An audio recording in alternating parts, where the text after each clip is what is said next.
Pierre Trudeau speaks on the Official Languages Bill. Mr. Speaker, many of the bills which are placed before members of this House are concerned with a specific problem, or a single occupation, or one region of the country. The Official Languages Bill is a reflection of the nature of this country as a whole, and of a conscious choice we are making about our future. Canada is an immense and an exciting country, but it is not an easy country to know. Even under modern conditions, it is a long and expensive trip from St. John's to Vancouver, or from Windsor to Inuvik. The great differences of geography, history, and economics within our country have produced a rich diversity of temperament, viewpoint, and culture. This is easy to state, and it has been repeated in hundreds of patriotic speeches, but without the direct experience, which has not been available to most Canadians, it is difficult to appreciate it fully. The most important example of this diversity is undoubtedly the existence of the two major language groups, both of which are strong enough in numbers and in material and intellectual resources to resist the forces of assimilation. In the past, this underlying reality of our country has not been adequately reflected in many of our public institutions. Much of our political theory and tradition has been inherited from the major countries of Western Europe.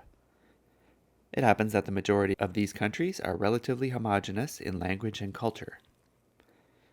It has been practical for many of them to operate on the principle, one state, one language. For Canadian descendants of West Europeans, this has often appeared to be the normal situation, subject to a few unimportant exceptions.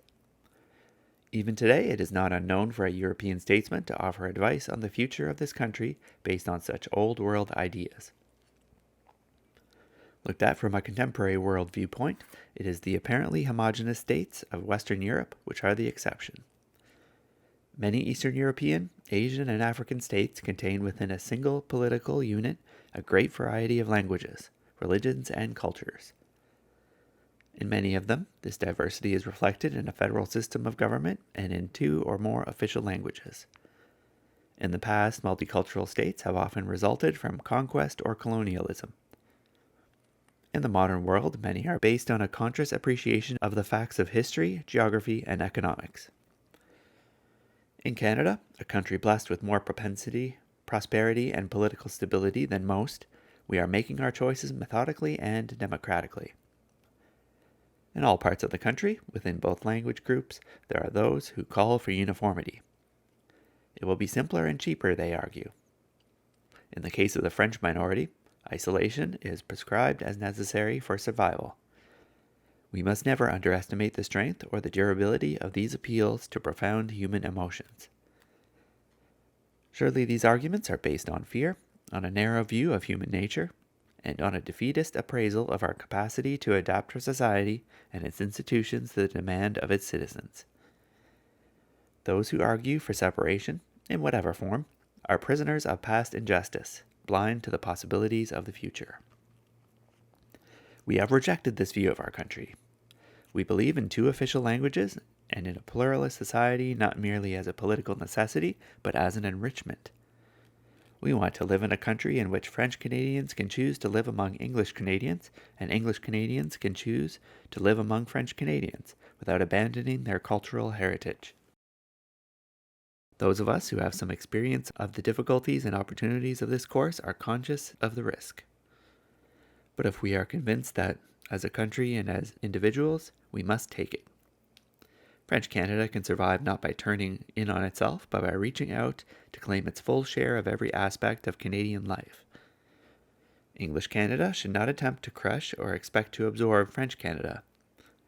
All Canadians should capitalize on the advantages of living in a country which has learned to speak in two great world languages. Such a country will be able to make full use of the skills and energy of all its citizens. Such a country will be more interesting, more stimulating, and in many ways, richer than it ever has been. Such a country will be much better equipped to play a useful role in the world of today and tomorrow. How can we realize these aspirations? We believe that this bill is one step in that direction.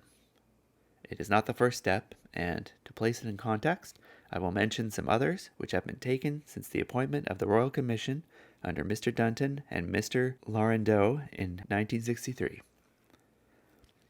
A program of language training for federal public servants was started in 1964 and has since been greatly expanded to develop proficiency in both languages in those centers where it is required. The government recognizes that its objectives in this field cannot be accomplished overnight, and that their fulfillment must not involve any prejudice to the careers of civil servants who are not bilingual and who have devoted many years of their lives to public service. Nevertheless, substantial progress has been made. About 5,000 hours of language training per day are now available for public servants. I am happy to note that a number of members of this House have been taking advantage of these facilities. Because we are engaged in a project that, as far as we know, is unique in the world in both size and scope, the rapid growth of this program resulted for a period in serious problems of administration. As the demand for training has far exceeded the capacity of the system, priority has been given to training executive and administrative officers. The government intends to expand the language training resources fuller over the next 4 years on a scale sufficient to meet the objectives announced by Mr. Pearson, to which I will refer in a moment. This will require an increase in the number of classrooms from 76 to 133, and an increase in the number of teachers from 175 to 339. There is no way to competence in a second language, but in 3.5 years, enough such competence has been acquired by many senior officials to permit both English and French-speaking participants in conferences and committees to use their mother tongue, confident that they will be understood. We have every assurance from this experience that the objectives of the Public Service Language Training Program will be reached. On April 6, 1966, Mr. Pearson made a policy announcement in his House on bilingualism in the public service of Canada. He stated that the government expects that within a reasonable period of years, a state of affairs in the public service will be reached whereby A. It will be a normal practice for oral or written communications within the service to be made in either official language at the option of the person making them. B. Communications with the public will normally be in either language having regard to the person being served. At that time, he announced a number of measures to promote these objectives. I should like to mention the progress to date on 3 of them. 1. A salary differential has been paid since 1966 to those holding secretarial, stenographic, and typist positions in which both languages are required and where both are used. 2. A special program for improving bilingualism among senior executive officers was also begun in 1966. Under this program, each year some 20 English-speaking civil servants with their families spend a year in Quebec City, while some 10 French-speaking civil servants and their families spend a year in Toronto. 3. In 1967, reasonable proficiency in the 2 official languages, or a willingness to acquire it through appropriate training at public expense, became an element of merit in the selection of university graduates recruited for administrative training positions where the need for bilingualism exists. 4. At the end of 1967, the Laurando-Dunton Commission issued the first volume of its report, which made a number of important recommendations on language rights. The report stated, "We take as a guiding principle the recognition of both official languages, in law and in practice, wherever the minority is numerous enough to be viable as a group." At the Constitutional Conference held in February of this year, the federal government announced that it accepted the objectives set by the Royal Commission, that it would take steps to implement the proposals applicable to the federal government, and that it hoped the provinces would implement those requiring provincial action. We also stated the Government of Canada will be prepared to help in the implementation of these proposals if we are asked to do so. We will be glad to join the provincial governments in devising the methods by which our assistance could be made most effective. During the February meeting, the Constitutional Conference reached the following consensus on language rights. 1. French-speaking Canadians outside of Quebec should have the same rights as English-speaking Canadians in Quebec. 2. Each government should take the necessary actions in the field as speedily as possible, in ways most appropriate to its jurisdiction and without diminishing existing rights recognized by law or usage. 3. The conference established a special committee to examine the report of the Royal Commission on Bilingualism and Biculturalism, and other matters relating to language rights and their effective provision in practice, and to consult on methods of implementation, including the nature of possible federal assistance, and on the form and the method of constitutional amendment.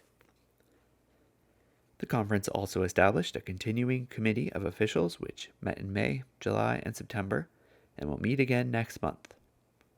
They are preparing for another meeting of prime ministers and premiers, which will be held on December 16 to 18.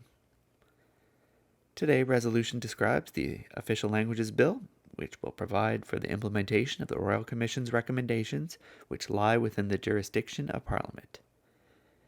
As the resolution indicates, this will include provisions to establish the status of the English and French languages as the official languages of Canada for all purposes of the Parliament and Government of Canada, and will also provide for the appointment of a Commissioner of Official Languages with the duty of ensuring recognition of the status of the two languages.